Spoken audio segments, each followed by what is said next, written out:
guys, welcome to Nordic Dip Coaching. And I already know from the title, you guys are like, what? Spend, don't save? Yeah, you're gonna have to watch the whole video to understand why, because we are all on the hype of being frugal and being a minimalist, thinking, having a whole conversation in our head before we purchase things. And 9 times out of 10, some of those purchases are things that is really gonna benefit you in the long run. So let's get right into it. We are taught to save, put your money in the bank. Think about what you buy before you buy it. As soon as we get a check, we're like, what did I spend? What did I do? We just really need to change our mindset on this. And I'm gonna give you 3 reasons why. The first reason is you are producing a mindset of lack. Let me explain. You are setting yourself up every time that you overthink stuff, every time that you don't cover the bill, every time you don't invest in yourself, you are setting up a bad karma, which is you're telling the universe, I lack, therefore I really have to be careful what I buy. Now, I know a lot of successful people, one thing they all have in common is they spend, they give, and they don't think twice about it. And for some reason,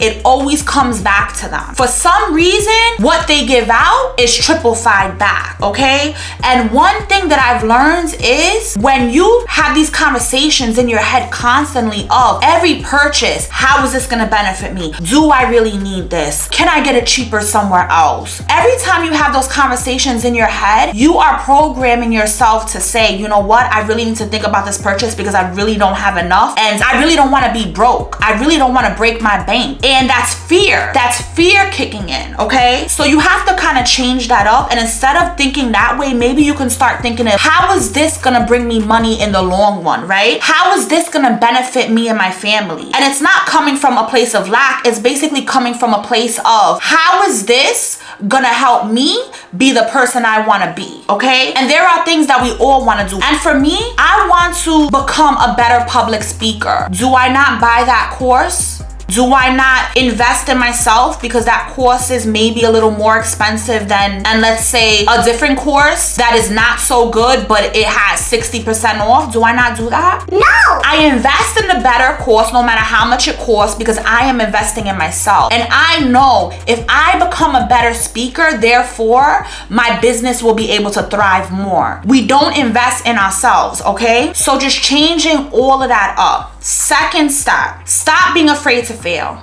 Stop being afraid to one day look at your account and it not look how you thought it should look. Because every month your money is sitting in the bank, that is a percentage of it being lower and lower and lower in value. Every time your money is just sitting there, it's benefiting no one. All it is doing is reassuring yourself that in case there's this emergency, guys, I don't know, but I've never had a $60,000 emergency. I never needed $60,000 right now because it's an emergency. No matter what happens, there are ways around situations. And therefore, you are like a bird, right? You are like a bird in a nest and collecting all these sticks, right? For the winter time, because you know that you gotta build this nest and you know you gotta do things, right? But the bird has a goal. The bird is preparing for winter. After winter, that same nest is not there. That same nest is no longer there. Why? Because the bird took the time, build the nest. It was good for what it needed to be good for, then let it go. That's what you need to do with your money. You need to have a goal. What can I save? Then decide I'm gonna purchase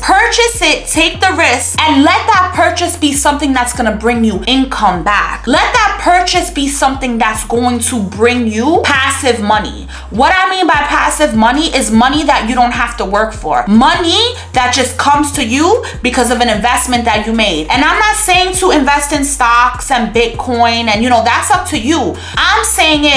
What I'm saying is this, right? That investment can be something to better you. Maybe it could be a course. Like for me, I am a life coach. You do not have to invest in my courses, but you could maybe find someone that could help you with your situation and invest in it and be okay with saying, you know what? I have this chunk in the bank. I don't mind using it because it's an investment towards me. Maybe me learning a new language that would benefit my business. There's so much ways you could invest in yourself that it's time for you to decide and stop trying to be frugal. Stop trying to think about, oh, well, I need to have this certain amount of money in the bank. I need to have these certain things, because in the end, the best money you could have saved is the money that you invest in yourself. But to just keep on saving and being afraid to invest in yourself, being afraid to invest in something that you're passionate about, being afraid to give to others is something that is really crippling, and all you're doing is living in this place of lack. You are living in this place of, I don't have enough, and I'm afraid that I'm never gonna have enough, so you keep hoarding it. And reason number 3, only 4% of money is actually kept in banks. Like legit, all of it is numbers. All of it is not even a material thing. It is floating around, and this is what the banks do, guys. The banks take your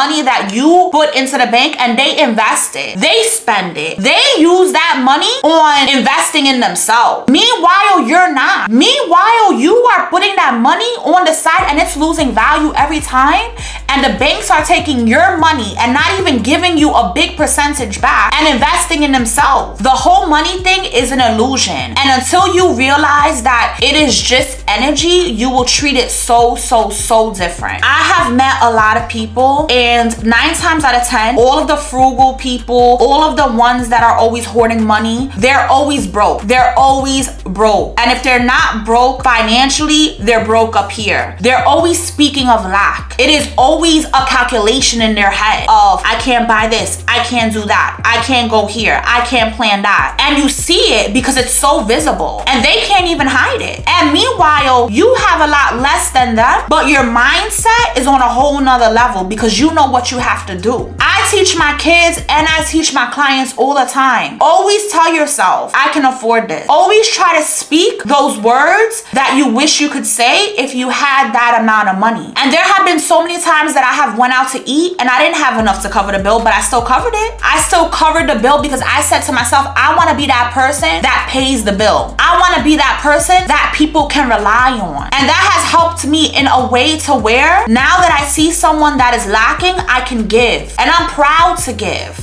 You have to get to a point where you're proud to spend. You have to get to a point where you really think, what am I hoarding for? Why am I acting like I am in this bunker and the whole world's about to end and I'm hoarding onto all this money? And meanwhile, you never get to that point of actually spending it. All of that hard-earned money that you could have used in your health, that you could have used on a good doctor, that you could have used on a good fitness trainer to help you from being sick, passing away, something bad happening to you, hoard it in, and then your health is depleted, your whole mentality is depleted because you didn't want to invest in yourself. And I'm not saying spend and invest in other people, because let me let you know something.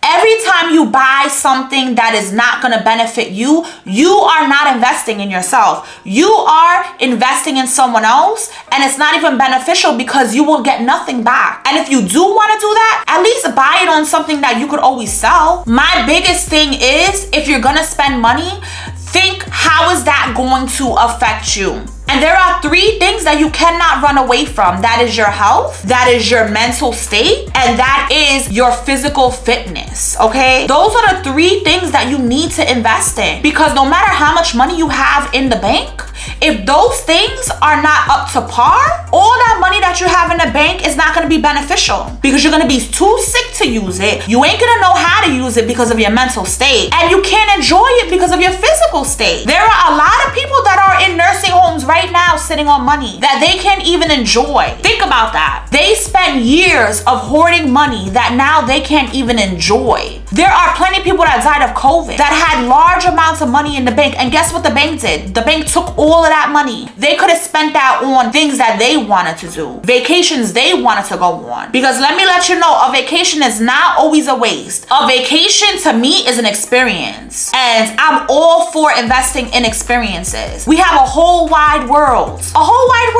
and if you do not want to see that world, that's up to you. Some people do not like to travel. I get it. But me, I'm the type of person, if I have a whole world, I want to see the whole world. Like, I don't want to just end my days and not see what the world has to offer. So for me, I spend on that. I spend on things that I like. Because why? It brings me joy. You have to decide on what brings you joy and what is also going to benefit you. But as far as I'm concerned, if it has to do with investing in yourself and investing in what you want to succeed in life, it's always a good investment, no matter how much it costs. most. A little homework I want everyone to do after watching this video is to think about their money that they have sitting in the bank. Think about what they can use it on. And think about if they're holding that money in the bank because they feel like they can't get that money back. If they feel like they can't generate that saving with maybe investing in something that is going to be able to provide money in the long run, think about how they can go about doing that. Always feed the concept of money with positivity, no matter what situation. Because no matter how much that thing costs, if that thing brings joy to your life, then it was a good purchase. If that thing made you a better person inside and out, then it was a good purchase. But don't purchase things for clout, guys. Don't purchase things because it's gonna make someone else think of you in a certain way, or it's gonna make someone else happy. And thank you so much for watching, guys, and I'll see you in my next video. Bye.